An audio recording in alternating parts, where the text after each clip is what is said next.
Avant d'acheter des champignons adaptogènes, il y a 3 choses que vous devez absolument vérifier. Parce que la majorité des compléments vendus comme naturels, puissants ou full spectrum sont en réalité très peu dosés, mal extraits ou même bourrés de céréales. Dans cette vidéo, je vais vous montrer comment lire une étiquette de manière intelligente et surtout comment éviter de vous faire avoir, même par des marques qui ont l'air sérieuses. Je vous donnerai aussi en fin de vidéo la meilleure marque sur le marché français, il coche absolument toutes les cases et c'est celle que j'utilise personnellement. Première chose à regarder, la partie du champignon utilisé. Un champignon, ça a 2 parties. Le mycélium, une sorte de réseau souterrain invisible qui se développe dans la matière organique, et le corps fructifère. C'est la partie qu'on voit, qu'on cueille et qu'on consomme. Beaucoup de marques utilisent uniquement le mycélium. Pourquoi? Parce qu'il est plus facile à cultiver, plus rapide et moins cher à produire que le corps fructifère. Mais problème, c'est qu'on vous vend souvent ça comme champignon adaptogène sans précision. Et dans la plupart des cas, ce mycélium est cultivé sur du grain, que ce soit du riz, du seigle ou de l'avoine.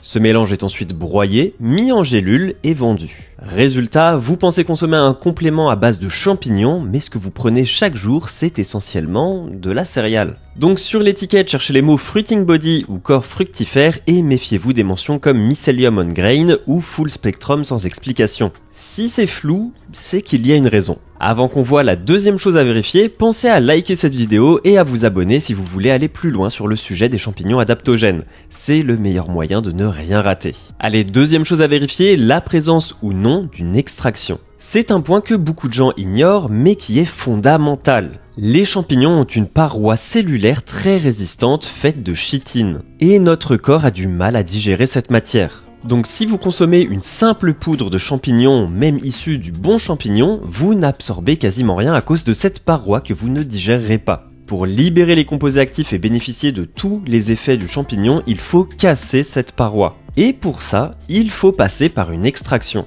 Il est donc primordial de s'assurer que le produit que vous allez acheter est passé par une phase d'extraction, qui se fait à l'eau ou à l'alcool, autrement vous passerez à côté de tous les effets que vous étiez venu chercher.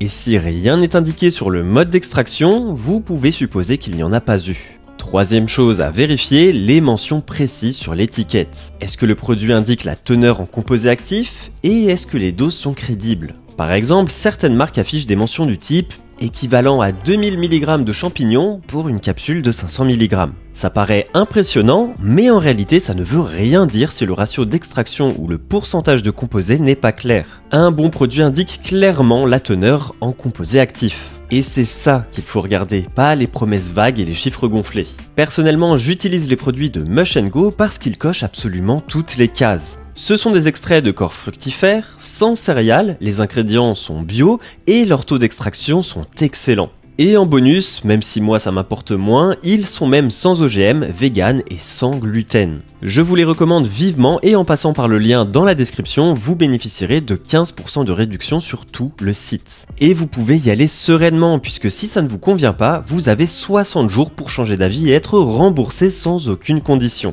Vous avez maintenant toutes les cartes en main pour choisir les meilleurs produits, pensez à vous abonner et à très vite pour une nouvelle vidéo.